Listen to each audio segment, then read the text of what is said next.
Aravalli range मामले पर 4 हफ्ते बाद होगी सुनवाई। चीफ जस्टिस ऑफ इंडिया बोले अब और याचिका नहीं होनी चाहिए दाखिल। कोर्ट ने एमएस क्यूरी से रिपोर्ट देने के लिए कहा। कैबिनेट ने अटल पेंशन योजना को 2030-31 तक बढ़ाने की मंजूरी दी। एमएसएमई में जान फूंकने के लिए एसआईडीबीआई को 5,000 करोड़ की इक्विटी सहायता मिली।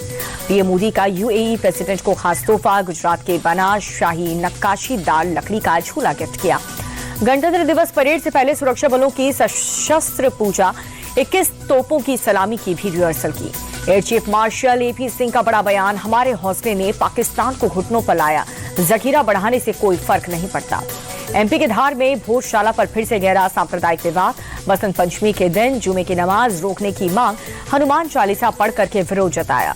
हिंदुओं की मांग पर मुस्लिम पक्ष का बयान, सांकेतिक नमाज पढ़ने को तैयार। पद संभालते ही एक्शन में बीजेपी चीफ नितिन नवीन। आगामी चुनाव पर पार्टी नेताओं के साथ बैठक की। कल चुनाव प्रभारियों को नियुक्त किया गया था। 27 जनवरी को बंगाल जाएंगे बीजेपी के राष्ट्रीय अध्यक्ष नितिन नवीन।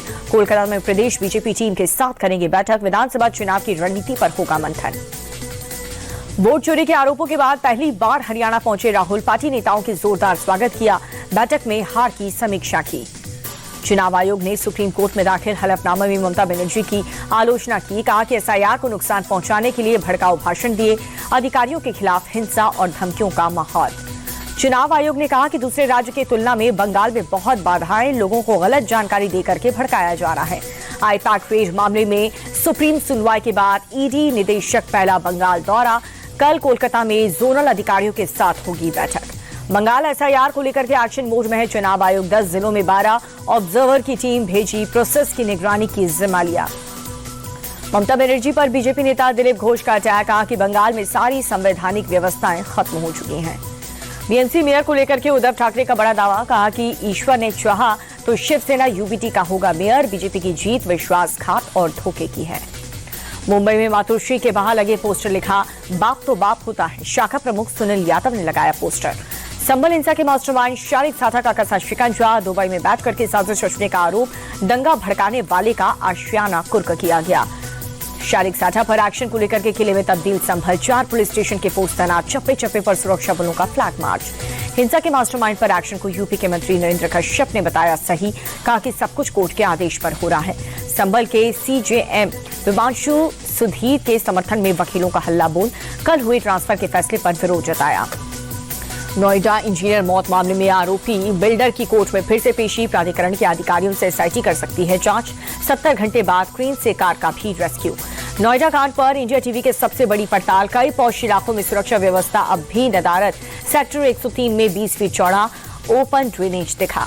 इंजीनियर मौत मामले में आरएलडी नेता मलुक नागर का भरोसा, दोषी अधिकारियों पर कड़ा एक्शन होगा।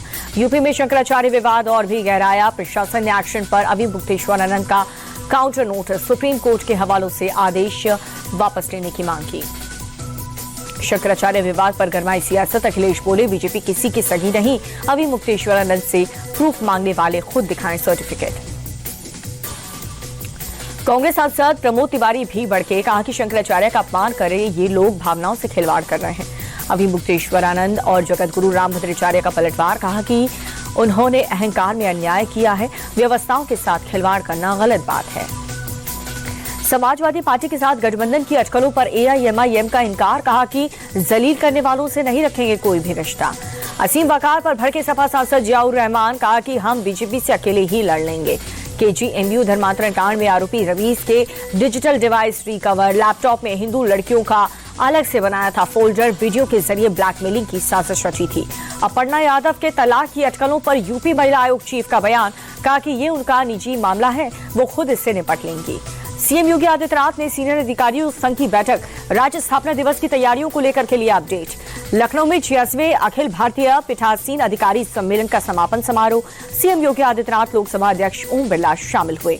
सीएम योगी आदित्यनाथ बोले, सभी के मन में संसद के लिए सम्मान का भाव। भारत में प्राचीन काल से पंच और सरपंच की परंपरा। यूपी के मुख्य चुनाव अधिकारी नवदीप रिंडवा का बयान। कहा कि 6 जनवरी को एसआईआर का काम पूरा हुआ। 6 फरवरी तक लोग दर्ज करा सकते हैं आपत्तियां। घुसपैठियों को लेकर के बीजेपी सांसद दिनेश शर्मा बोले, अवैध प्रवासियों पर एक्शन जरूरी है। देश के संसाधनों पर सिर्फ नागरिकों का अधिकार है। वाराणसी में नाव चालकों से अधिकारियों की अपील। मणिकर्णिका घाट पर लोगों को न उतारें, घाट का चल रहा है पुनर्निर्माण काम।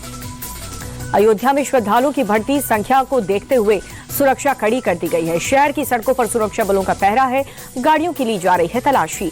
अखिलेश यादव के बयान पर यूपी के डिप्टी सीएम ब्रजेश पाठक का पलटवार, कहा कि वो दिन में सपने देख रहे हैं। जंगल राज को आज भी यूपी के लोग नहीं भूले हैं।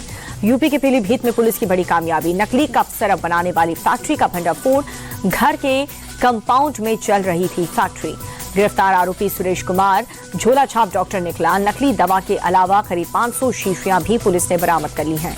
कानपुर में नाबालिग बच्ची ने किया सुसाइड, पुलिस ने शव को पोस्टमार्टम के लिए भेजा। परिवार वालों से पूछताछ में जुटी है पुलिस की टीम।